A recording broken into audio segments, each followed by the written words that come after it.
Boa tarde, meus irmãos. A paz do Senhor. Prazer estarmos aqui em nosso segundo encontro dentro dessa nova matéria de religiões e seitas. E hoje estaremos estudando o catolicismo romano.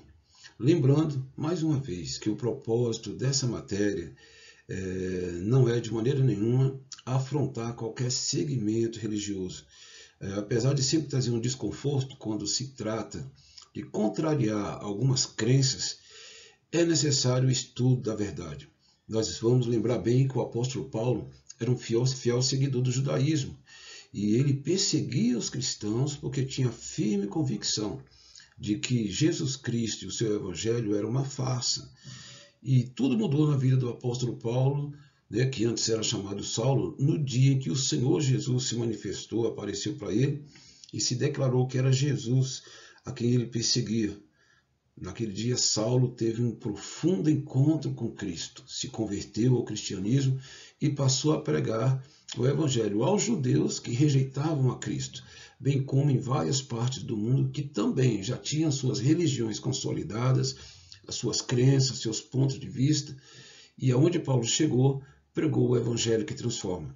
Da mesma forma, o estudo dos vários segmentos em que nós caracterizamos como seitas, o propósito é o mesmo, é trazer à luz, confrontando e de acordo com o parâmetro bíblico, o que é verdade e o que não é verdade.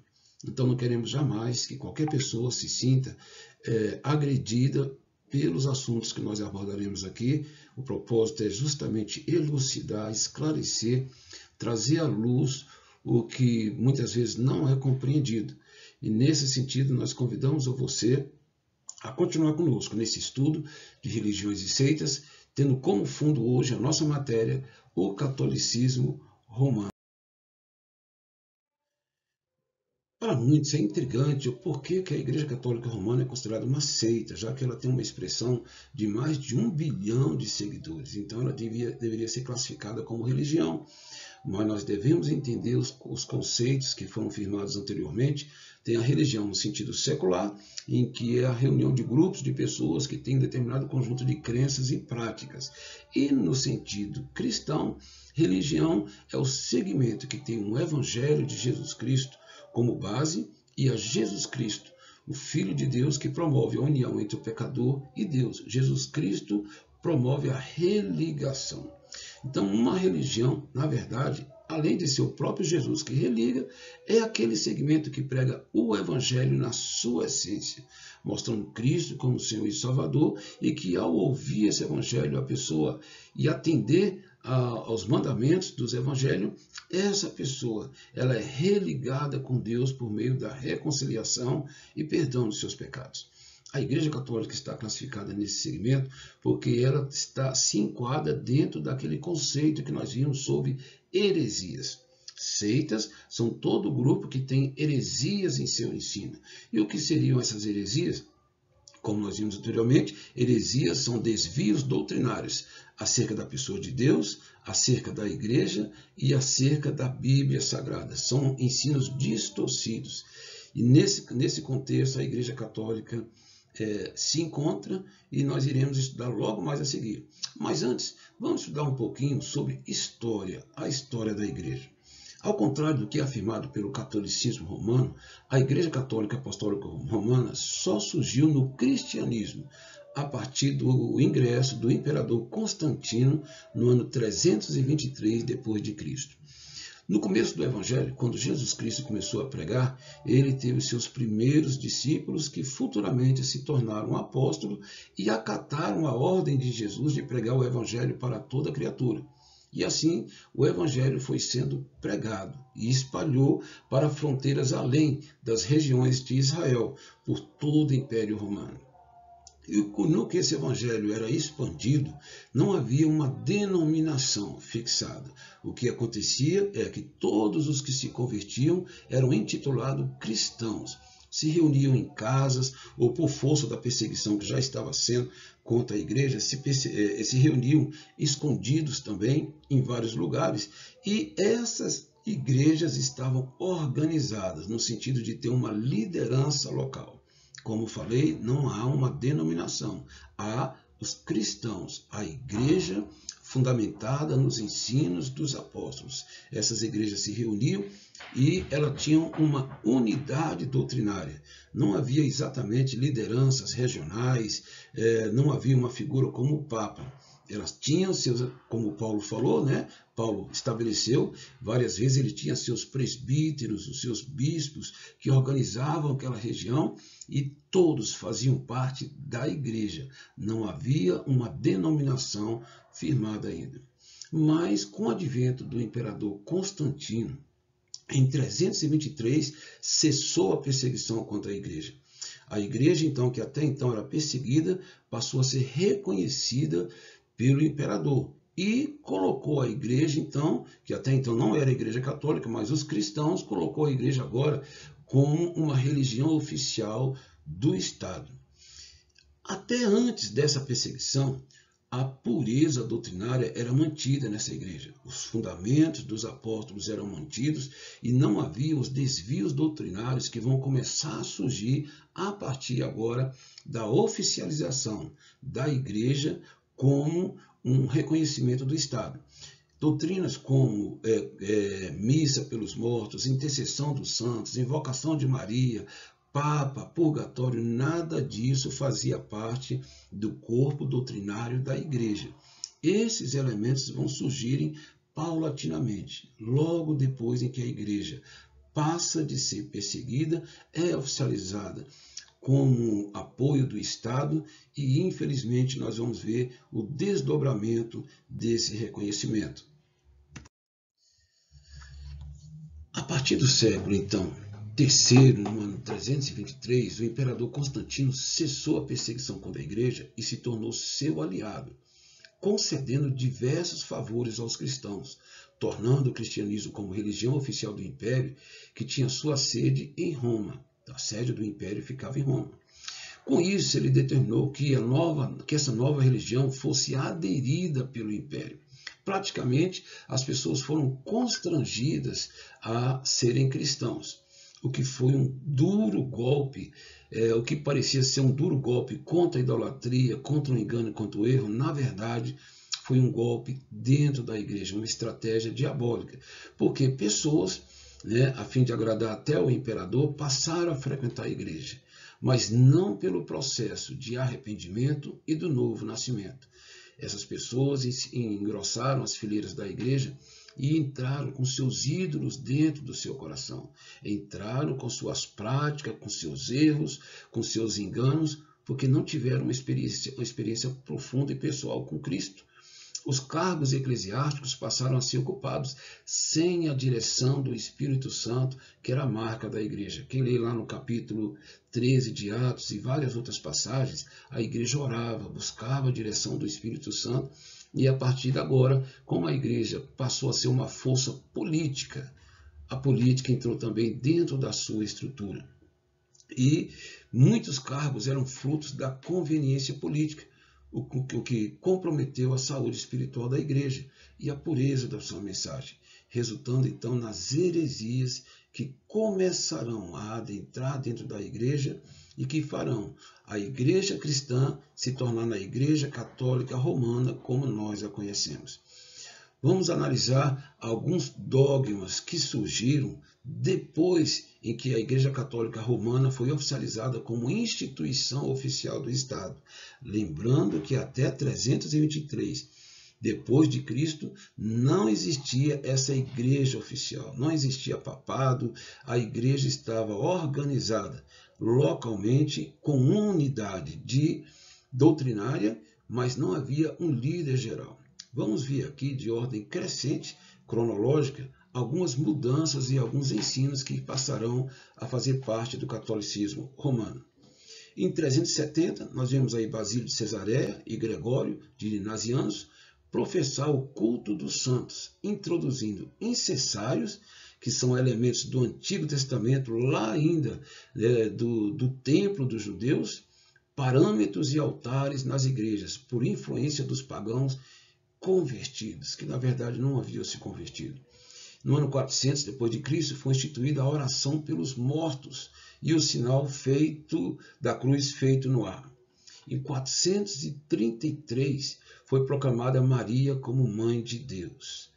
Em 593 proclamada a doutrina do purgatório, que se acredita em que nenhuma pessoa passe para a eternidade com esperança de já ir direto para o paraíso. Ele tem que ter pecados purgados, né? Pecados que ainda têm que ser expiados, já que eles não acreditam na suficiência da morte de Cristo. Em 609, e no ano 600, foi determinado o uso do latim como língua oficial das celebrações litúrgicas. Isso quer dizer que as missas, né, as reuniões em que eram entendidas por todos, passou a ser em latim, e muitos dos participantes não estavam entendendo o que estava sendo ministrado. E em 609 começou o início oficial do papado. Em 758 surge a confissão auricular. Em 789, o culto das imagens e das relíquias. Em 819, o dogma da Assunção de Maria, a crença de que Maria subiu ao céu, assim como Jesus. Em 880, surge a canonização dos santos, o reconhecimento da Igreja Católica de pessoas que tiveram uma vida consagrada. Lá no céu são nossos mediadores. Aqui na Terra passa por um processo em que é escolhido e depois decretado. E a partir desse momento, então se pode invocar aquele santo como seu protetor. Em 1546 foi conferida a tradição, autoridade igual à Bíblia. Essa tradução é um livro em que eles acreditam em que havia ensinos não escritos pelos apóstolos, pelos pais da igreja, em que ali eles compilaram e colocaram no livro. Outras heresias adotadas: uso do rosário, a transubstanciação, que é a crença de que toda vez que é celebrada a missa, aquele pão se transforma no corpo de Cristo. Adoração à hóstia, proibição da leitura da Bíblia. Até então, né, nessa época, durante todo esse período, por muitos anos, muitos cristãos não tiveram acesso à Bíblia, e aquele versículo, aquela passagem tão importante que Jesus diz: conhecereis a verdade e a verdade vos libertará, ficou oculta para muitos cristãos. Oração de Ave Maria também foi incluída. A canonização dos livros apócrifos, aqueles livros que não são reconhecidos nem pelos protestantes e nem pelos judeus. E a doutrina da infabilidade do Papa. Todo esse conjunto de doutrinas, então, nós vimos aí que não tem apoio bíblico. Nós vamos refutar apenas algum, dado o espaço que nós temos, mas nenhuma delas tem apoio e surgiram à margem do que a palavra de Deus orienta. Vamos aqui trazer uma pequena refutação, de maneira geral, com relação às principais doutrinas heréticas que nós encontramos no corpo, né, doutrinário da Igreja Católica. É bom salientar que, como todas as seitas, a Igreja Católica também adota a prática de basear suas doutrinas em versículos isolados, fora do contexto. Eles pegam o versículo, interpretam aquele versículo e fazem a sua aplicação, mas uma análise acurada daquela passagem, notamos que muitas vezes aquele versículo não quer dizer o que eles estão dizendo que ele está falando. Isso é uma prática de quase todas as seitas, né? Transformar o sentido original de uma verdade bíblica. Vamos ver aqui então os desvios doutrinários que a Igreja Católica apresenta de acordo com a Bíblia Sagrada. Primeiro, desvio doutrinário em relação à pessoa de Jesus. Eles tornam Jesus insuficiente como mediador, já que é necessário a mediação de Maria e dos santos para fazer com que nossas orações sejam atendidas. Enquanto o próprio Jesus diz: vinde a mim, todos vós que estáis sobrecarregados, oprimidos, eu vos aliviarei, Jesus chama as pessoas para ele. Jesus deixa claro em todo lugar que nós devemos buscá-lo, que ele está no nosso meio, que ele ouve a nossa oração. Mas a Igreja Católica criou intermediários entre Deus e os homens. Nós vimos lá em 1 Timóteo capítulo 2, versículo 5, uma verdade que não tem como contestar. Há um só Deus e um só mediador entre Deus e os homens, Jesus Cristo. Então, eles não acatam essa verdade bíblica e impede as pessoas de chegarem a Jesus, criando, então, intermediários. Nunca houve na história do Antigo Testamento a prática de buscar a mediação dos santos. Se o cristianismo ele é uma continuidade do judaísmo, algumas práticas poderiam ser dado continuidade. Por exemplo, a prática do louvor, a prática da oração, várias coisas que nós herdamos dos valores do Antigo Testamento. Mas não há na história de Israel ninguém que invoque a Moisés, que invoque a José, que faça oração a Elias, que faça oração a Isaías. Nunca houve essa prática. Sempre o povo se dirigia a Deus. Naquela época havia a mediação dos sacerdotes, mas as pessoas faziam suas orações a Deus em casa. Nunca houve mediação de qualquer homem santo do Antigo Testamento. Nunca houve procissões carregando imagem de santos do Antigo Testamento, pedindo seu favor. Outra coisa muito importante com relação à pessoa de Jesus. Invalida a eficácia do sacrifício único de Jesus, já que a cada missa o sacrifício é renovado. Na missa católica, durante ali a elevação do pão e do cálice, é informado que aquele pão se transforma no corpo de Cristo. É como se a cada missa Jesus estivesse morrendo. E no livro de Hebreus, capítulo 10, versículo 12, a Bíblia diz que ele ofereceu um único e perfeito sacrifício. Invalida a eficácia do perdão concedido a todos que aceitam Jesus como Salvador, acrescentando a existência de um purgatório para purgar nossos pecados. A Igreja Católica criou o ensinamento de que nós não podemos pegar a Bíblia e nos apropriar daquelas verdades. Por exemplo, em Romanos capítulo 5, versículo 1, nenhuma condenação há para os que estão em Cristo Jesus. Romanos 8:1, justificado, pois pela fé temos paz com Deus. João 5:24, Jesus estaria orientando que todo aquele que vive e crê nele tem a vida eterna. Passou da morte para a vida, não entra em juízo. A Bíblia é recheada de exemplos de que as pessoas que aceitaram a Cristo como Salvador estarão com ele. Aquele ladrão ali na cruz não passou por nenhum processo de purgatório. Aquele ladrão estava ali e recebeu a promessa de Jesus. Hoje você estará comigo no paraíso.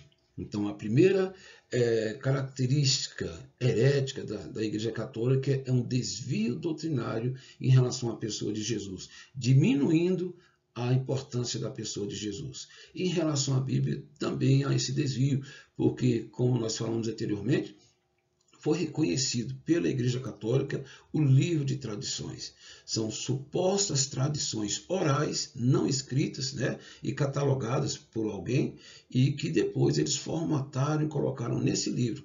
E várias crenças que não há na Bíblia, que não tem apoio bíblico, está naquele livro de tradições, a tal ponto que a Igreja Católica coloca aquele livro de tradições no mesmo patamar da palavra de Deus. Ou seja, diminui a importância da palavra de Deus. Terceiro desvio doutrinário em relação à igreja, porque a Igreja Católica, como nas demais seitas, várias outras seitas, ela concentra na organização da Igreja Católica, pertencer a essa organização como premissa para ser salvo. A afirmação e um dos fundamentos doutrinários da Igreja Católica é: não há salvação fora da Igreja Católica Romana. O que isso deve ser desprezado. A Bíblia diz que não há salvação fora de Jesus Cristo. Todo aquele que invocar o nome do Senhor será salvo. O Senhor não deixou nenhuma organização montada para que essa organização administrasse quem deveria ser salvo ou não deveria ser salvo. A Reforma Protestante, graças a Deus, surgiu através de Lutero. Teve outros também antes dele, que já estava dando início de um processo de reforma, mas ela teve seu ápice com Martinho Lutero. E Martinho Lutero, que era um monge católico que se converteu à verdade de Deus, refutou todo o elenco de tradições do catolicismo. proclamando a salvação pela fé em Jesus Cristo e a Bíblia como única regra de fé. E com isso, meus irmãos, nós encerramos aqui esse pequeno estudo então sobre o catolicismo romano. Talvez você tenha alguma dúvida e queira postar, você pode entrar em contato conosco pelo nosso Zap. Tem acesso também aí às demais aulas no nosso canal do YouTube, Pastor Jaime Júnior, BSB. Estamos à sua disposição. Esperamos em Deus que Deus te abençoe. Conhecereis a verdade e a verdade vos libertará.